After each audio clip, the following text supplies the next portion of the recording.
Thank you, David, and hello, everyone. Good to be back at the Red Cloud Conference to present to you guys again. As David mentioned, we are a Western Australian gold producer that's going to be currently expanding production over the next couple years, and happy to walk you through the presentation today. Standard forward-looking statements, read them at your leisure. And we'll jump into some of the highlights for Karora. So we are located in Western Australia. We actually have the largest covering of the Zaluka Shear, or the Kalgoorlie Trend as it's better known, in Western Australia, just south of the Super Pit. You'll see a map showing that in a few seconds here. But in a Tier 1 jurisdiction, great place to mine, very low risk, great permitting and environment, great place to buy new assets as we've been doing over the last several years. So really happy to be there. We do have a growth plan that has taken us from about 100,000 ounces 2 years ago. We did 133,000 ounces last year. We're doing north of 150 this year and stepping up towards 200,000 ounces over the next couple of years here. And as I mentioned, a growing gold production, but we also have a growing nickel production profile. We're one of the only companies in the world, and Beta Hunt's probably one of the only assets in the world that has primary gold and nickel immediately adjacent to each other. And I'll tell you why and a little bit of the history of the operation as we get into those slides. A team that's done it before, we'll highlight some of those individuals, and then we do take the whole carbon neutrality thing pretty seriously. We've been pioneers in that space. We'll touch on that briefly as well. In 2021, we were announced as the first carbon neutral junior gold producer. This year, we did that last year as well, and this year we're going to be working on some emissions reduction initiatives across the asset base, which should maintain our status as peer leaders there. Has led to additional investment, which has been fantastic for us and given us kudos across the industry.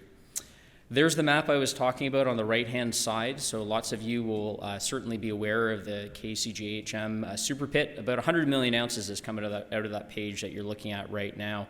Our primary assets are the Beta Hunt mine, which I'm going to spend about 90% of my time talking about today, and the Higginsville Central mines and the Spargos mine, which we tucked in 2020.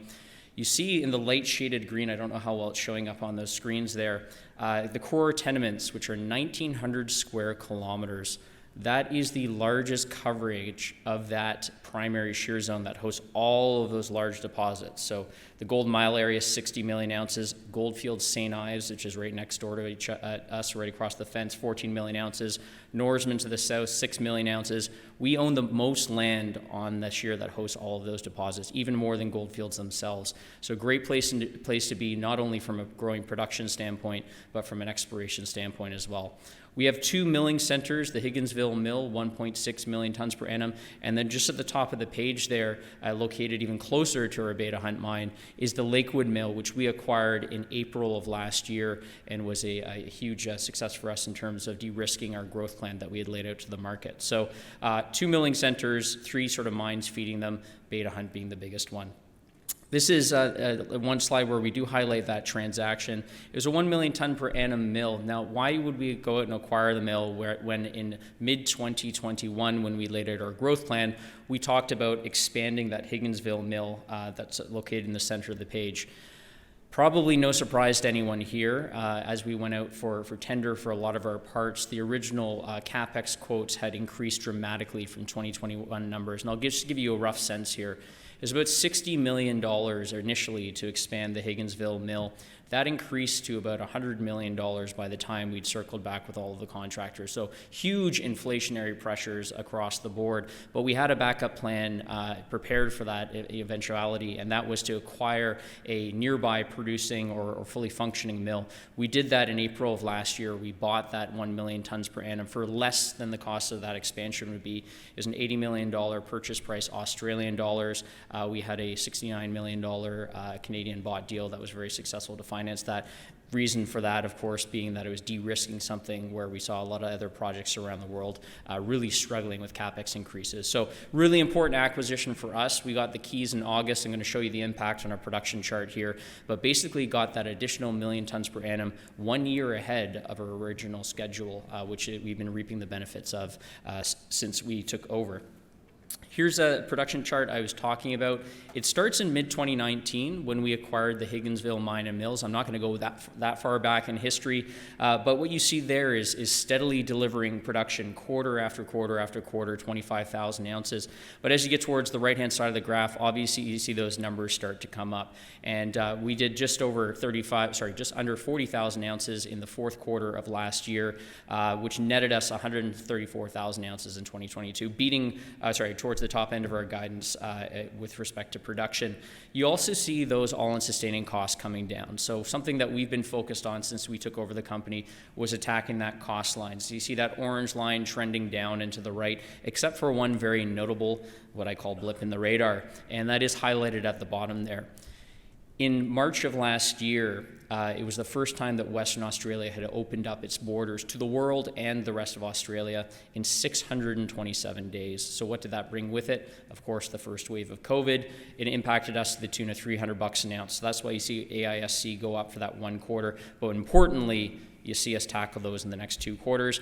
We'll be putting out our full year financial results, including production, of course, here in about 3 weeks, and you'll continue to see good cost performance. So high margin producer expanding that gold production.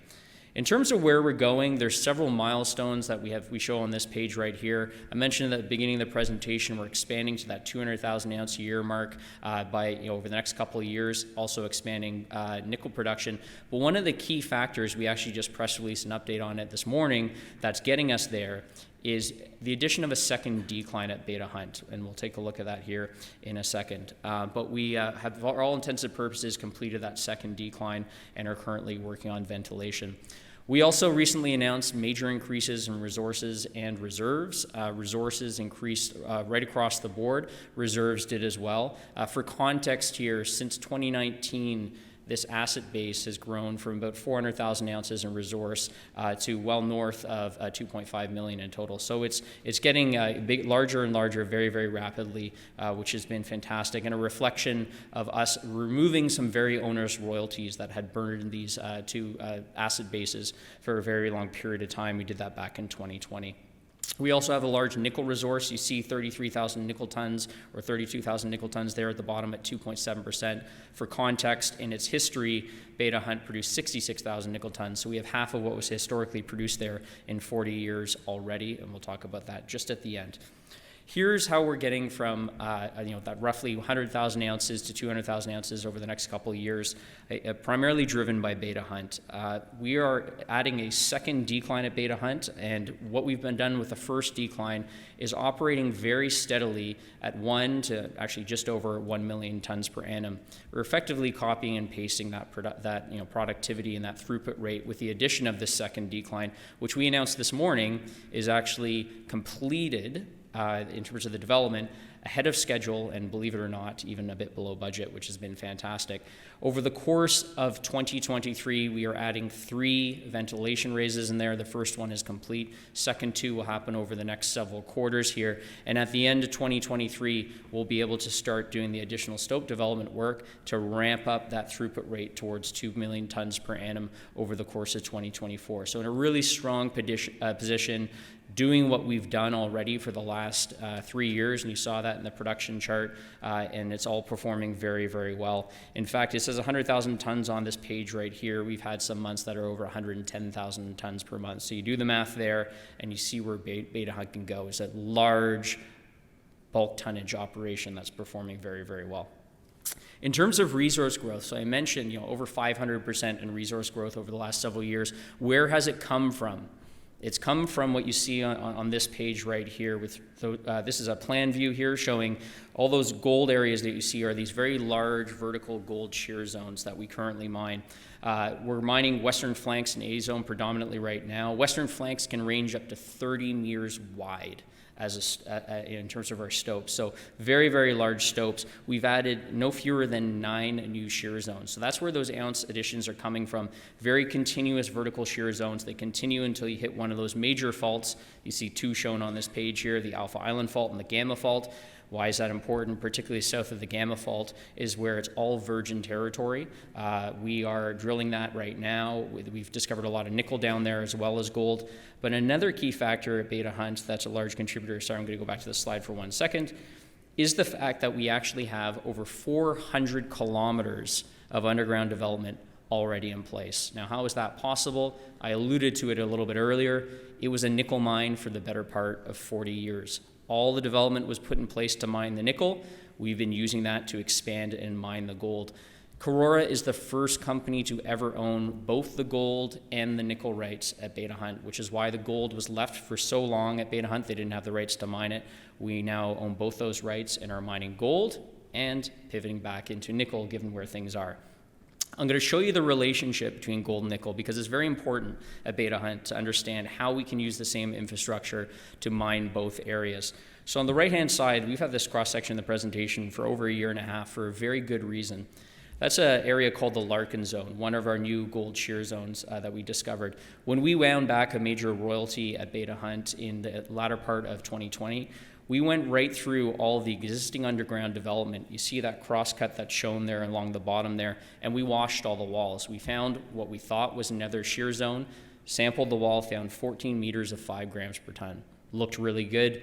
Put a drill there, drilled through the back, hit that gold shear zone shown in red, but continued until we hit the contact between that purple area and the green area, which is the ultramafic that hosts the nickel, and the green is the basalt that hosts the gold. Now, if you can see the scale there, apologies, it's a little small on the bottom right-hand side, they're within about 10 meters of each other, and they're discrete zones. There is no commingling. So we go in, we mine the gold, 5 to 10 meters next to it, we mine the nickel.